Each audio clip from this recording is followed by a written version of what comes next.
The desert sky was turning red slowly, like paint spreading across cloth, and every person in the alien city knew what that meant. The elders had always warned that red sunsets were not just beautiful, they were dangerous. They were a sign that the storms were changing, the sands were moving, and the old beast, known as the Moor Beast, was waking from its long sleep. For many years, these warnings had been ignored by the younger crowd, but today, no one laughed. The city sirens were already sounding in the distance, deep and loud, like the heartbeat of a giant metal beast. They were not sirens for practice. They were sirens for survival. Outside the tall steel barrier that protected the city from the endless desert, there was a young courier named Lyra. She was small in size, with silver skin that shimmered when the light hit it. Her eyes were a bright blue color, like the sky before rain. She worked hard every day, delivering messages and small items between settlements. It was not a heroic job, but it was important, and it helped her support her family. Her people did not have advanced machines like humans, so most travel was done on foot or by small hovercarts. That afternoon, she moved quickly across the sand path, her breath already heavy, because she wanted to finish her last delivery before the city gates closed. As she walked, she kept looking at the sky. The red color was getting darker. There was fear inside her heart, a tight feeling that made her chest hurt. But she kept telling herself that she could make it in time. She had walked these roads many times. She knew every rock, every dried plant, every old broken sign that half sank into the sand. She knew how far she was from the city. She believed she would reach it safely. But deep in her mind, the words of the elders bothered her. When the sky bleeds red, do not remain in the open. The Moor Beast smells fear from miles away. Lyra had never seen the Moor Beast herself. She had only heard stories. Stories of huge claws that could slice through metal. Stories of a body so large that its shadow could cover a house. Stories of a roar that shook the ground and made people lose their balance. Elders said it came from the storms, born of wind and stones and pure rage. Lyra tried not to think about those stories, but it was hard now. With the sky turning darker and the wind getting stronger, she reached the last hill before the city. From there she could see the walls, tall and strong, made of steel and stone. She could also see the guards running along the walls, preparing weapons and shouting orders. For a moment, relief washed over her. She began to run, her feet digging into the hot sand, her breath sharp. She shouted toward the gates, waving her arms, hoping someone would see her and wait. One guard looked down and shouted something she could not hear, then pointed toward her. Lyra smiled, thinking they would hold the gate for her. But then the deep booming horn echoed again 3 times in a row. The alarm horn. It meant danger was confirmed. It meant lockdown. It meant no one would be allowed inside after that horn. Not even a child. Lyra's smile disappeared slowly as she watched the giant gate mechanisms begin to move. The steel plates started sliding together with heavy metal sounds. Her legs burned with pain as she pushed harder, trying to gain more speed, but she was still too far. Sand lifted behind her as she began to sprint as fast as her body allowed, her lungs burning, tears forming in her eyes. She screamed, "Wait! I'm still here. Please, don't close it." But the gates kept closing. The sound was final, cold, unstoppable. The guards looked down at her with painful expressions, but they did not open the gates. They could not. Their law was strict. Once the gates close, they do not open until sunrise. Not for anyone. not even for the most important person in the city. Lyra reached the gate only after the last piece of metal slammed into place. She placed her hands on the cold surface, breathing hard, and whispered, "Please, I'm here. Let me in." No answer came, only silence. Her body shook with fear as the hot wind carried sand around her feet. She slowly turned back toward the open desert, and in that moment, she realized the truth. She was alone outside the city, and night was coming. And with it, the Moor beast would wake. Lyra's hands trembled as she pressed them against the cold steel of the city gate. The echo of the last slam lingered in her ears like a drum of doom. She had never felt so small, so powerless. Around her, the desert stretched endlessly, a sea of shifting red and gold sand under the darkening sky. The wind howled softly, carrying the smell of scorched earth and dry stone. Every whisper of the wind seemed to speak the same terrifying words. "You are alone. You cannot hide. You will not survive." She fell to her knees, letting the sand fall through her fingers. Her silver skin reflected the dimming light, but it could not shield her from the cold fear gripping her heart. Lyra wanted to cry, wanted to scream, wanted to run, but where? The city was behind her, locked and unreachable. The desert ahead was open and unforgiving. And somewhere beyond the dunes, she knew, the Moor beast waited. Its stories had always been larger than life. Its legends painted it as unstoppable, a force of destruction that no one could escape. Now she was about to meet the truth. The first growl reached her ears before she saw it, deep and low, like the rumble of thunder rolling beneath the earth. Her stomach twisted. Every instinct in her body told her to run, yet her legs refused to move. She could feel the ground vibrating slightly, tiny tremors that made the sand shift under her knees. The sound came closer, faster. It was no longer a warning. It was a predator hunting its prey. And she was the prey. Her mind raced. Could she survive if she ran? Stories said the beast was faster than any land animal. Could she hide? There were no rocks big enough to shield her. Could she fight? Her small arms shook at the thought of trying to defend herself. The truth hit her like a physical blow. She had no chance. Nothing she could do would matter. She pressed her face into the sand, feeling the grains scrape against her tears. "I'm going to die," she whispered, barely louder than the wind. Time stretched. The growl grew louder, echoing across the dunes. Then she heard something else, movement, heavier, slower than her own heartbeats, but closer than the wind. She lifted her head, cautiously. The shadow came first, dark shape moving across the sand like a storm cloud. Then the full form emerged, a creature so massive it made her knees shake at the sight. Stone-colored skin cracked in patterns like dried lava. Claws like jagged metal scraped the sand with every step. Its eyes burned with red fire, fixing on her with unflinching focus. Every legend had lied. This was worse than she imagined. It was the end. Her throat tightened. She felt the cold squeeze of fear around her chest.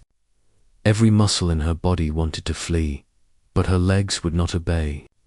She remembered the elders' words again, but they brought no comfort now. The Moor beast senses fear, they had said. It does not forgive weakness. Her fear roared louder than her thoughts. She swallowed and tried to stay calm, but it was impossible. She had nothing, no weapon, no shield, no plan. She had always been careful, but all the carefulness in the world could not save her now. She closed her eyes. She imagined her family, her friends, the the small home she shared with her younger brother. She thought of the laughter they had shared, the sunsets they had watched together. The memories made her heart ache. And then she whispered to the empty desert, "Please, not like this, please."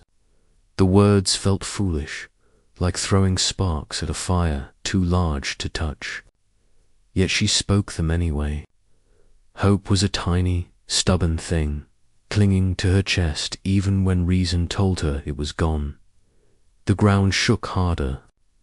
She opened her eyes to see the beast stopping only a few steps away, its massive head lowering as if testing the air around her. Every instinct told her to collapse, to hide, to surrender. Her mind screamed with panic, yet somewhere deep inside, a tiny voice whispered, "You cannot give up." Not yet. It was so small she almost missed it, but it was there. She didn't know how or why, but for the first time in minutes, a spark of determination flickered in her chest. Not courage, just a spark of stubborn survival. Lyra swallowed hard, trying to steady her breathing. She knew that spark alone would not save her.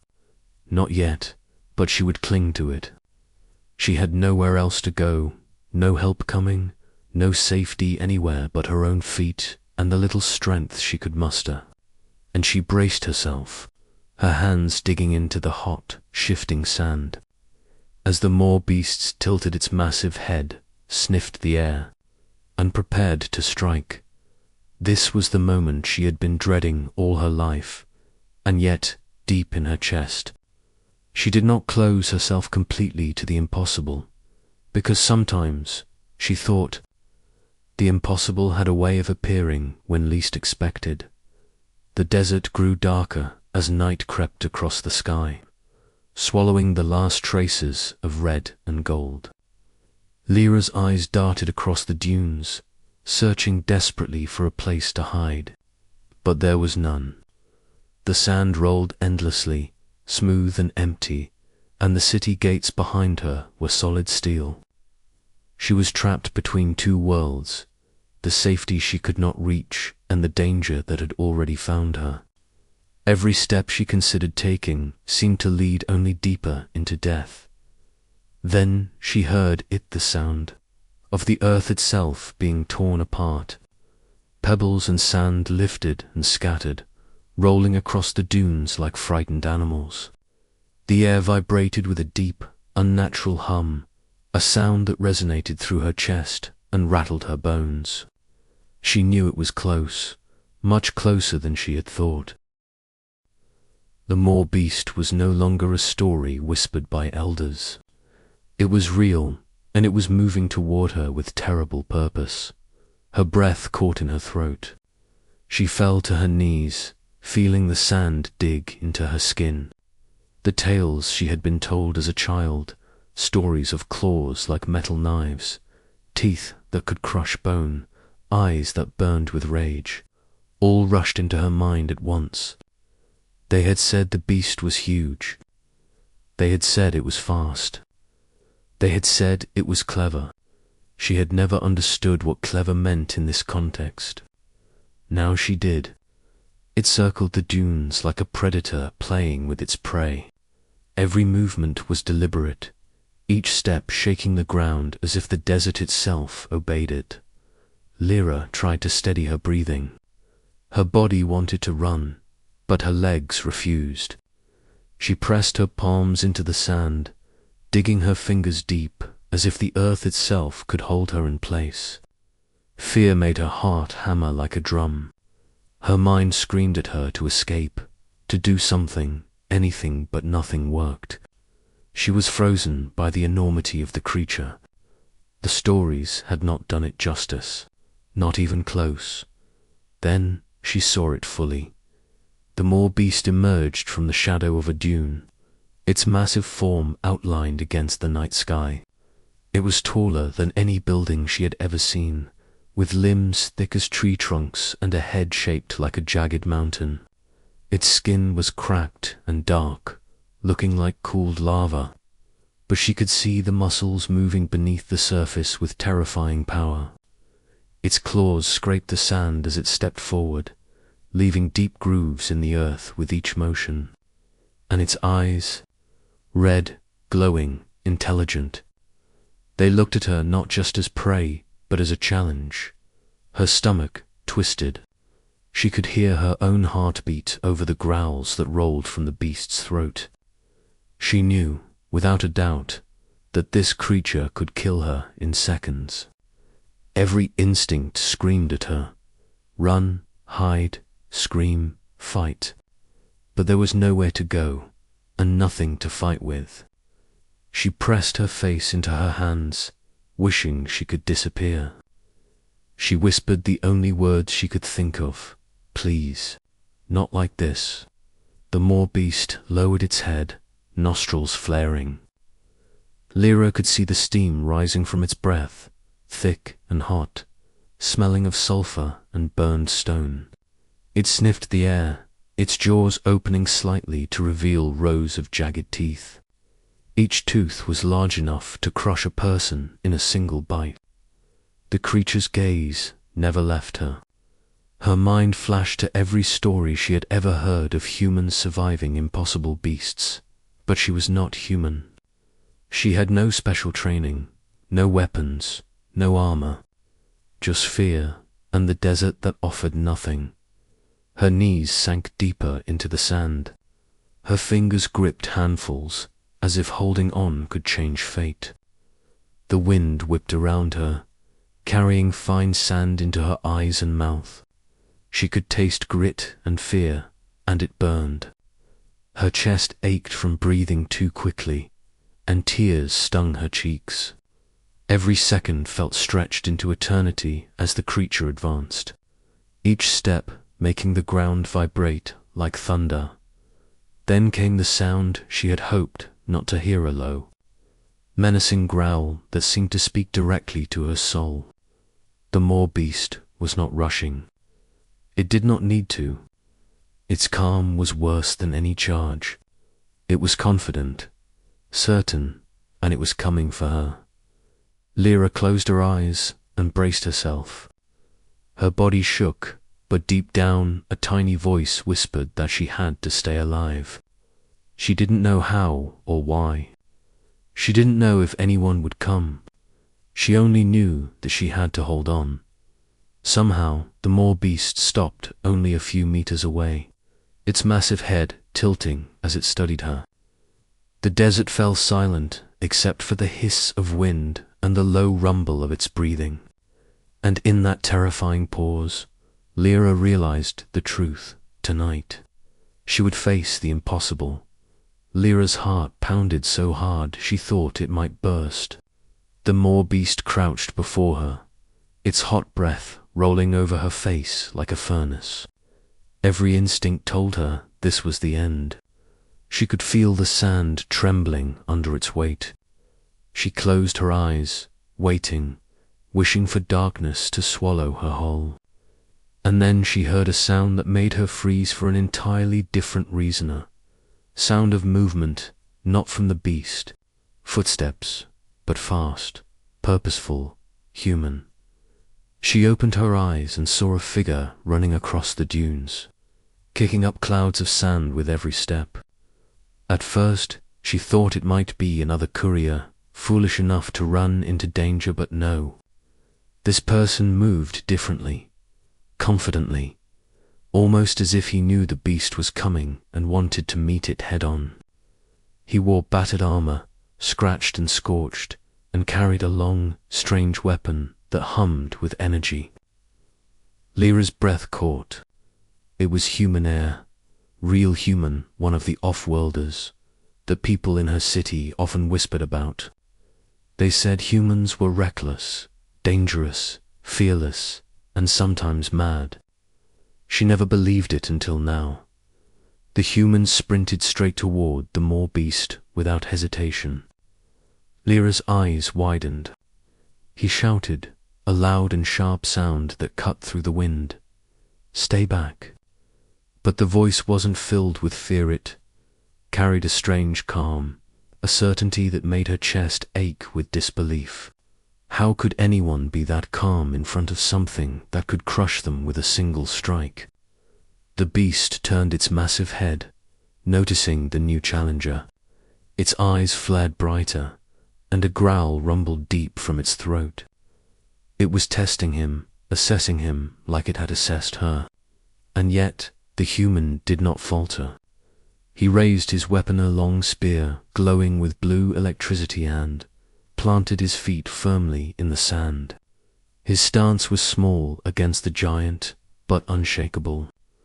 Lyra watched in awe, frozen between hope and fear. Time slowed.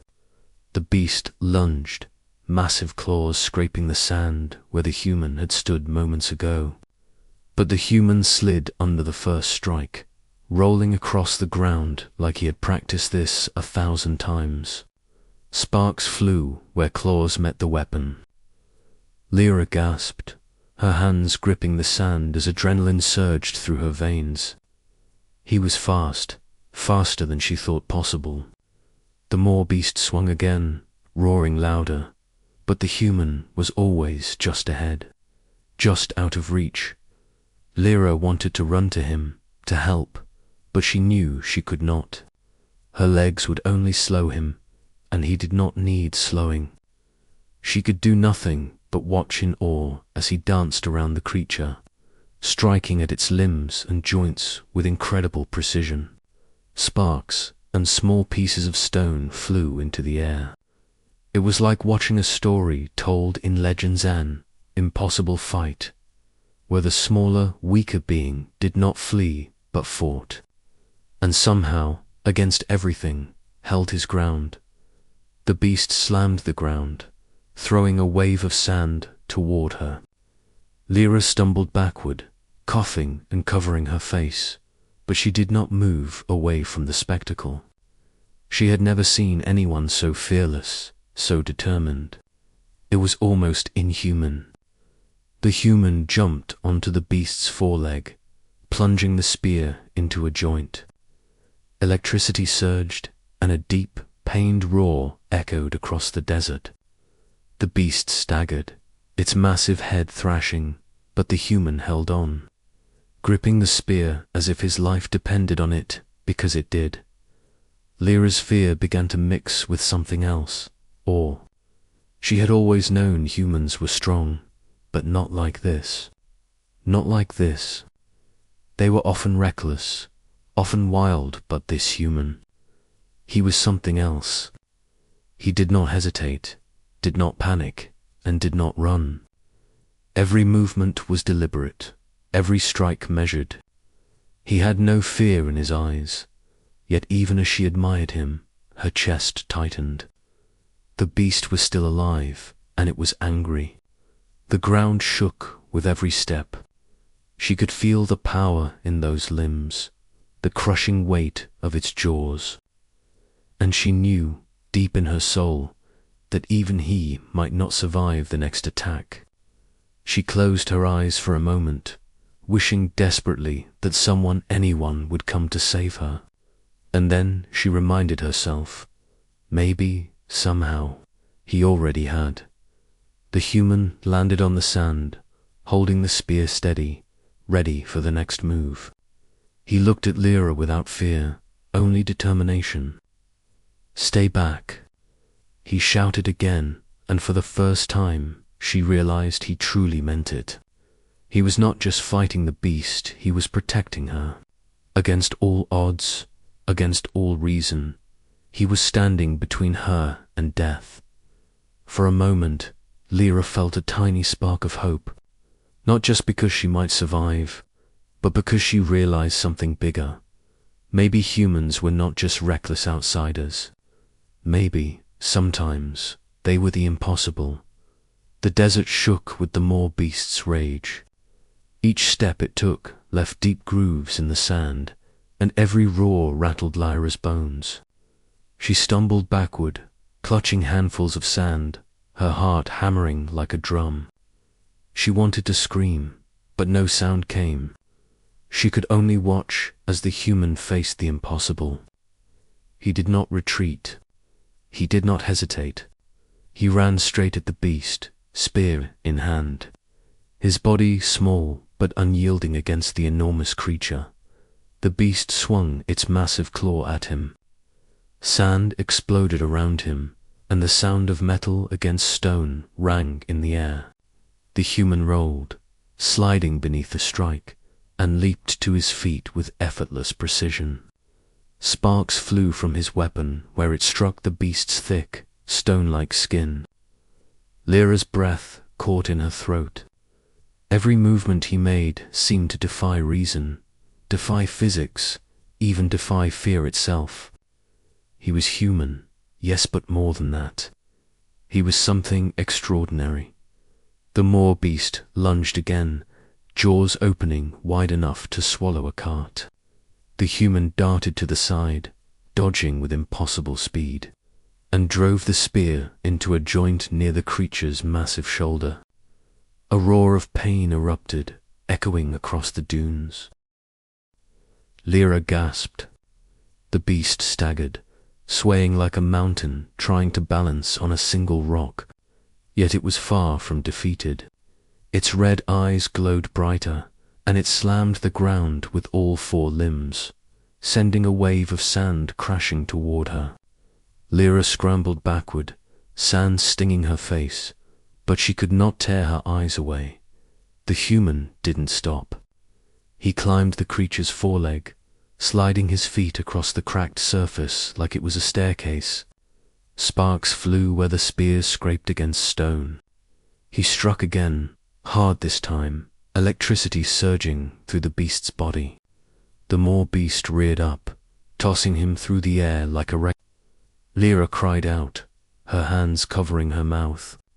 She expected him to fall, to be crushed instantly, but he landed on the sand, rolled, and sprang to his feet again. Breathing heavily, bleeding from scratches and burns, he did not hesitate. This is impossible," Lyra whispered, shaking. Her fear mixed with awe, her chest tight with both terror and hope.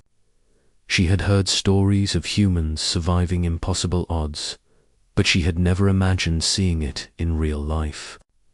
Every strike, every movement of his, proved why humans were feared and admired in equal measure across countless worlds. He was small, yes, but his spirit was enormous. He refused to die. The Moor beast roared again, pain and fury mingling into a sound that made the desert itself seem to tremble. It lunged at the human with full force, jaws snapping, claws swinging. But the human did not back away. He dodged, struck, and ran up the creature's massive leg, hammering the spear into another joint. Sparks burst into the night air, illuminating the desert with blue fire. Lyra felt tears streaming down her cheeks. She had never wanted to cheer for anyone more in her life. The beast thrashed wildly, smashing the sand around it, trying to shake him off. The human clung on determination carved into his face, his hands white on the weapon. For a moment, it seemed he might be thrown aside, crushed under the weight of the monster, but he held firm. He twisted the spear, jolted it with energy, and the beast let out a shriek that made the night vibrate. Lyra's hands shook so violently that sand fell through her fingers. She wanted to run forward, to help, but she knew she could do nothing. All she could do was watch, pray, and hope that the human could survive this impossible fight. Every strike, every move, every narrow escape filled her chest with fear and hope at the same time. Then the human did something she did not expect. He leaped into the air, aiming straight for the creature's massive head. The beast snapped its jaws, but he twisted, driving the spear into a weak spot beneath its jaw.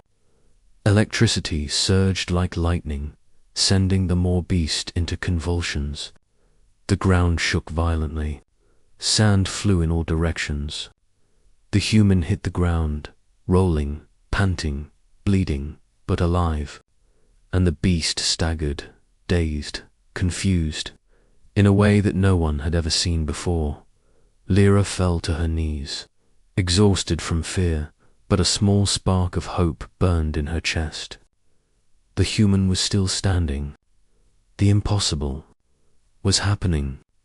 A human, fragile, small, and determined, was doing what no one else could. He was alive, and he was fighting. Somewhere deep in her chest, Lyra realized something she had never fully understood.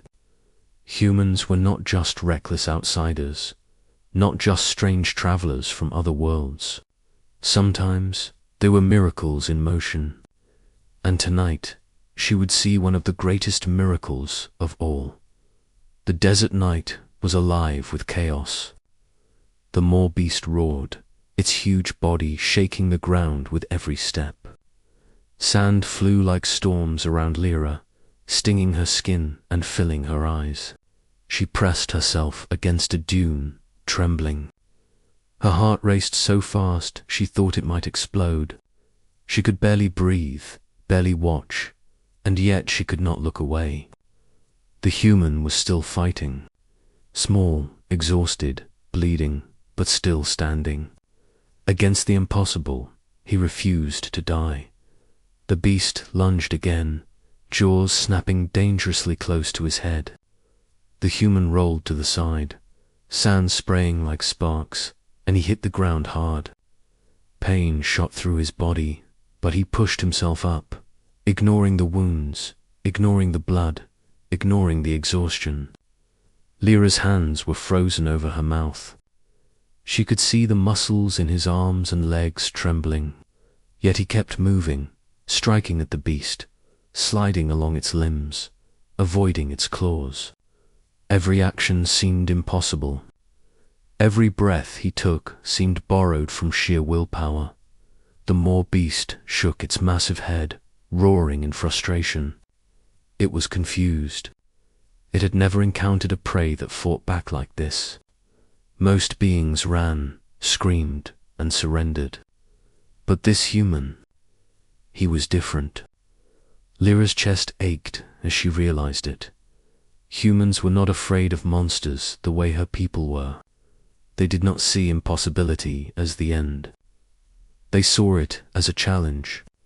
And this one, right here, was proof. The human's weapon hummed with energy. Sparks flew as he struck the beast's joints again and again.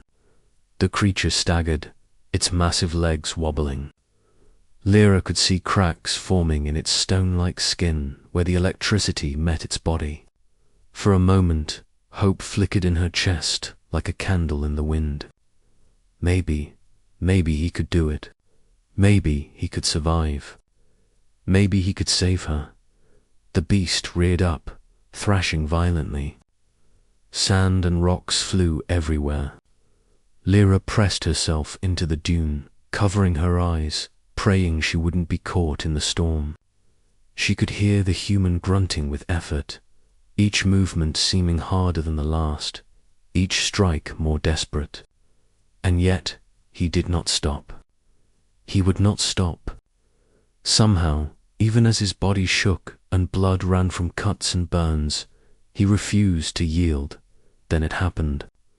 The human leaped onto the beast's massive shoulder, sliding up its arm like it was a ladder. Sparks exploded from his spear as he struck a weak spot near its neck. The Moor beast roared, thrashing violently, but the human clung on, teeth gritted, eyes blazing with determination. Lyra gasped.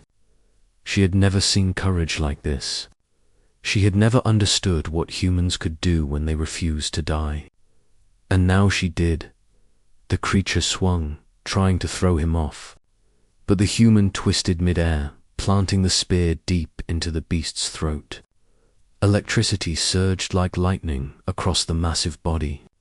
The beast convulsed, shaking the ground like an earthquake. Sand and dust rose in a cloud so thick Lyra could barely see. She held her breath, every nerve screaming. Would he survive? Could he survive? When the dust cleared, the beast staggered, choking and bleeding from the energy strike. The human rolled to the sand, barely able to stand, his body covered in blood and scratches.